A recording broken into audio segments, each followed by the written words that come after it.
네, 문재인 정부의 고강도 파리 부동산 대책 발표 이후 부동산 시장에선 거래 절벽 현상이 나타나고 있습니다. 그러나 이번 부동산 대책이 폭등한 집값을 잡는 데 효과가 있을지에 대해선 여전히 의견이 분분한 상황인데요. 네, 권대중 명지대 부동산대학원 교수와 함께 관련 내용 살펴보겠습니다. 어서 오세요. 네, 안녕하세요. 안녕하십니까. 네, 이번에 대책이 좀 발표가 되면서 일단은 좀 과열됐던 열기가 좀 진정되고 있는 그런 모양새인 것 같습니다. 뭐 일부에서 1, 2억이 떨어진 뭐 금매도 나왔다고 하고요. 네, 거래 자체가 좀 안 되고 있다고 하던데 상황이 좀 어떤 겁니까? 지금 그 투기 과열 지구가 서울시내 전부 다 해당이 되잖아요. 네. 거기다 투기 지역까지 지정받은 곳은 지금 거래가 거의 안 되고 있습니다. 그 이유 중에 하나가 투기 지역은 발표된 다음 날부터 양도 소득세 양도 차익 1가구 2주택 3주택에 대해서 지금 그 세금을 매기고 있습니다. 네. 그러나 이제 그 이외의 지역이 내년 4월까지인데요.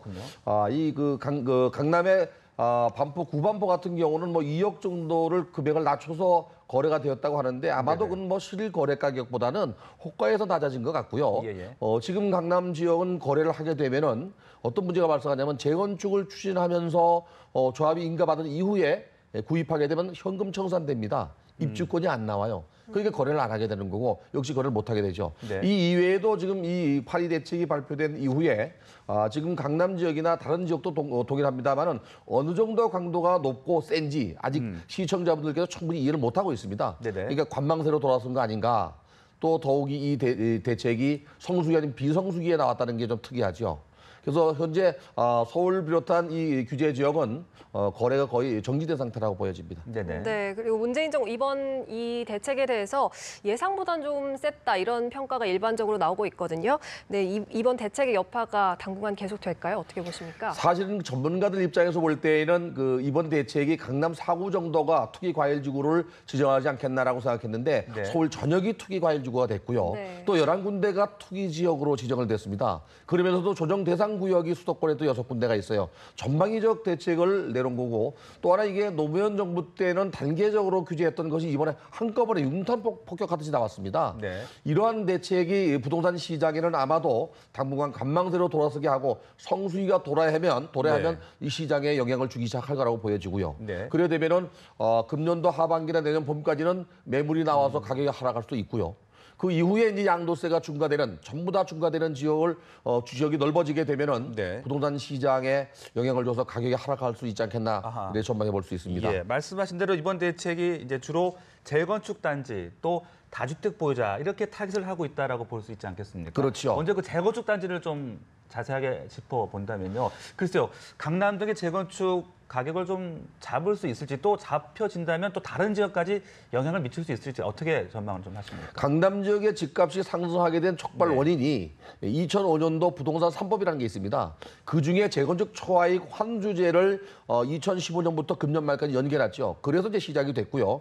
또 수도권 지역이나 또 지방의 가격이 올라가기 시작한 것은 분양가 상한제를 폐지했습니다. 1월 1일부터. 그래서 민간 아파트 같은 경우는 마음대로 분양가를 정할 수 있었기 때문에 가격이 올랐는데 이번 대책이 강남 지역은 분명히 효과가 있을 거라고 보여집니다. 아하, 예. 왜 그러냐면 조합 인가를 받고 난 이후에는 그 분양권 지위양도 금지가 돼 있습니다. 사게 되면 아까 말씀드린 대로 현금 청산되니까 네네. 거래할 수가 없죠. 단지 이제 일반 분양분에 대해서는 과열될 수 있습니다. 이거는 1가구 1주택자에게 분양하기 때문에 서울 그 강남 지역 같은 경우는 분양가도 높지만 전세 사는 사람들이 보통 뭐 5억, 10억 사이의 전세를 살기 때문에 분양 가능성이 있죠. 그래서 이 강남 지역만 잡는다면 인근 지역까지도 여파가 좀 잡히지 않겠나 보여집니다. 네네. 네, 그리고 다주택자 이제 좀 봐보면 다주택자들이 지금은 매도보다 좀 관망세를 지금 할 분위기다 이렇게 말씀을 하셨잖아요. 내년까지는 좀 상황을 지켜볼 것 같은데 교수님께서 어떻게 보십니까? 지금 투기 과열 지구나 조정 대상 지역은 아마도 관망세를 갖고 있다가 내년 봄쯤 팔 걸로 보여지고요. 네네. 투기 지역은 이미 세금이 걸려 있습니다. 그래서 팔지도 못하고 뭐 팔아도 세금을 많이 낸다고 생각을 할 겁니다. 이 다주택자들이 그래서 이 출구 전략을 만들기 위해서 투기적이 아닌 지역은 내년 4월까지 만들어 놓은 거고요. 네. 나머지는 이제 임대주택으로 돌게 정부가 지금 대책을 강구하고 있는 것 같습니다. 그래서 네. 다주택자들이 민간 임대주택으로 전환할 수 있도록. 아. 그럼 물론 뭐 세금을 내겠죠. 그렇게 된다 그러면은 이번 대책으로 인해서 이 그 서울이나 또 기타 규제 지역의 다주택자들이 상당수 줄어들 걸로 보여집니다. 그렇군요. 뭐 정부에서는 집을 많이 가진 사람이 좀 불편해질 것이다. 좀 네. 내놔라 이제 이런 입장을 밝히고 있는데 글쎄 어떻습니까? 대출도 좀 계속 규제를 강화하는 것 같고 또 이제 세무조사까지 들어간다고요. 네. 다주택자들이 좀 주택을 내놓는 계기가 되겠습니까? 근데 사실은 강남 지역의 1가구 2주택, 3주택자들은 네. 융자를 거의 안 받고 전세나 또 반전세 끼고 산 사람들이 있어요. 이 네. 양반들은 융자를 받는 건 관계가 없습니다. 그렇겠네요. 이 6.19 대책과 이번에 차이가 뭐냐면 6.19 대책에는 대출 규제와 분양권 전매 금지를 했거든요. 이 강남 사람들은 10% 대출을 덜 받게 해도 큰 영향이 없습니다. 덜 받으면 돼요. 근데 네. 그 이외의 지역이 이제 문제입니다.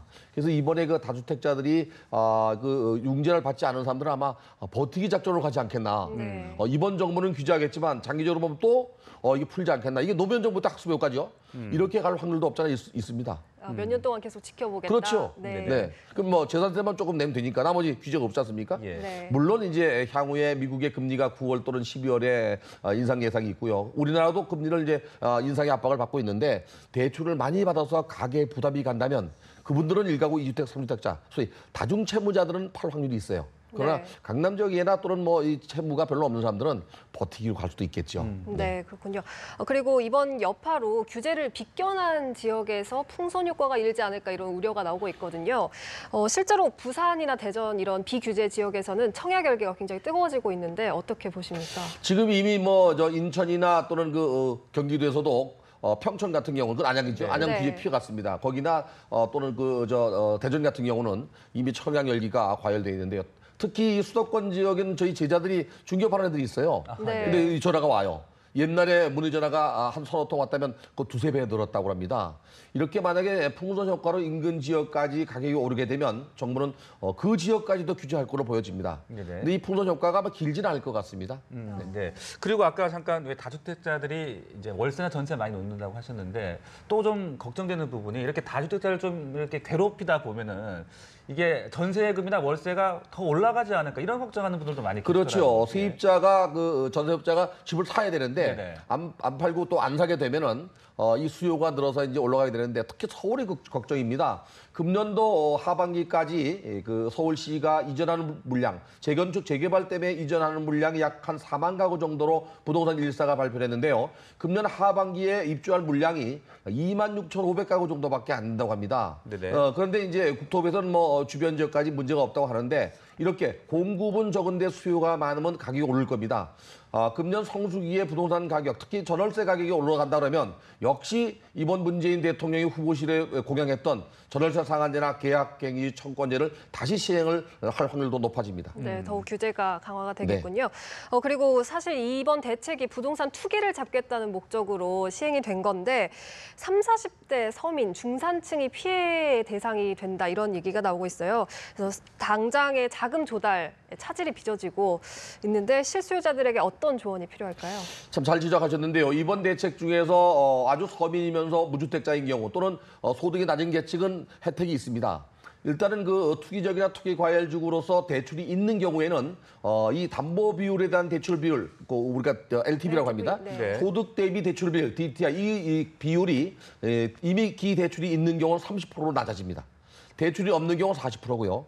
연소득 부부 합산 6천만 원 이하이거나 또 생애 최초 주택 구입자로서 연소득 7천만 원 이하는 50%까지 줍니다. 네네. 이분들한테는 사실 큰 피해가 없습니다. 그 이유 중에 하나가 전국적으로 매매가 대비 전세가 비율이 73%나 됩니다. 전세 비율이 70%가 넘기 때문에 30%만 대출을 받아도 집을 살 여력이 되거든요. 네. 문제는 청약 제도를 강화시키면서 1가구 1주택자가 피해를 보고 있습니다. 이건 이전 수혜라고 하거든요. 작은 집을 늘리거나 또는 낡은 집을 새로운 집으로 옮겨 타는 경우에는 혜택이 없어요. 그래서 네네. 이번 대책에서 배려하지 못한 부분은 바로 거기에 있지 않나 이런 네. 생각이 듭니다. 네, 그렇군요. 그 주택 공급도 말입니다. 좀 충분히 이루어져야지 가격이 안정화될 수 있을 것 같은데 정부는 뭐 공급도 그동안 충분히 이루어졌다 또 이런 입장을 밝혔어요. 공급 부분은 어떻게 좀 보고 계십니까? 강남 지역의 집값이 오르는 이유는 바로 수요가 많은데 공급이 없던 거거든요. 근데 공급을 늘릴 방법이 없거든요. 그러면은 규제 일변도로 가는 것보다는 수요 분산 정책이 필요했습니다. 그리고 강남 지역의 보금자리 주택으로 예를 들어서 세곡지구 같은 경우 임대주택을 한 6억 정도에 분양했거든요. 3.3제곱미터당 가격이 뭐 일본 인근 지역보다 한 80%밖에 안 됐으니까요. 이 6억이라는 것은 이제 85제곱미터 이하인데요. 이게 지금 임대 분양만 했는데도 불구하고 12억, 13억씩 갑니다. 너무 많이 올랐죠. 그래서 이 강남 지역이나 선호하는 지역에는 임대주택 공급을 하되 영구 임대주택을 공급해야 되고요. 네. 그다음에 주택 공급은 이미 어느 정도 늘어났습니다. 지난해 말 국토교통부가 발표한 자를 보면요, 주택 공급률이 103.5%나 되고 자가주택 점유율이 보유율이 59.9%나 됩니다. 그래서 인구가 감소하고 가구가 앞으로 향후에 감소한다면 무작정 늘리는 것보다는 있는 재고주택을 잘 활용하는 방법도 필요하다고 생각이 됩니다. 네, 그렇군요. 사실 이번 정부가 이번 대책을 발표를 하면서 보유세 인상은 내놓지 않았어요. 사실 마지막 카드로 지키고 있는 것 아니냐 이런 얘기가 나오고 있는데 만약에 이번 대책이 한계를 느낀다 하면은 정부가 이번 카드를 낼 수 있을지 어떻게 이 보십니까? 보유세 문제는 이제 문재인 대통령뿐이 아니라 그 당시 유력 후보 5명 중에서 홍준표만 빼놓고는 전부 주장을 했는데요. 네. 이 문재인 후보가 후보실에 보유세 인상 얘기를 했다 뺐습니다, 나중에. 네. 그 이유 중에 하나가 OECD 35개 국가 중에서 우리나라가 GDP 대비 그 보유세 비율이 2.7% 정도 됩니다. 네. 한 11위 정도 됩니다. 낮은 부분이 아니거든요. 그래서 만약에 보유세를 올린다면은 거래세인 취득세와 양도세를 낮춰야 되는 문제가 나옵니다. 예. 그래서 주장했다가 뺀 걸로 알고 있고요. 만약에 이제 기재부하고 합의 과정에 보유세를 인상한다 그러면 분명히 양도세를 좀 낮추지 않겠나 네. 이렇게 보여지고요. 네. 만약에 보유세를 올리면 성격은 좀 달라지거든요. 네. 거래세하고 보유세는 어떤 차이가 있냐면 거래세나 거래세인 취득세와 양도세는 한 번만 내고 말지만 보유세는 주택가격 관계없이 매년 냅니다. 네네. 이 취득세와 보유세는 지방세에 해당되기 때문에 예. 지방 재정 자립도로도 좋아집니다. 그래서 이렇게 되면 이제 집 보유가 부담스러워질 수가 있죠. 네. 마지막 카드는 그거라고 보여지고요. 또 하나 카드가 있다 그러면 조금 전에 말씀드린 대로 이제 전월세에 대한 규제가 있겠지만은 이 주택거래 허가 제도를 도입할 수도 있습니다. 그래서 거래를 제한할 수도 있겠죠. 거기까지는 안 가야 된다고 생각하는데 이번 대책으로 보면은요. 네. 문재인 대통령이 첫 번째 나온 6.19 대책의 규제로 갔죠. 이번 두 번째 규제입니다. 그러면은 문재인 대통령이 재임하는 5년 동안 부동산 정책 방향을 이미 이제 알 수가 있죠. 네. 이 투기와의 전쟁은 분명히 근절시키겠다는 의지가 강하다고 보여집니다. 네, 네, 알겠습니다. 지금까지 파리 부동산 대책의 영향과 앞으로의 전망까지 권대중 교수와 함께 자세하게 짚어봤습니다. 오늘 말씀 고맙습니다. 감사합니다.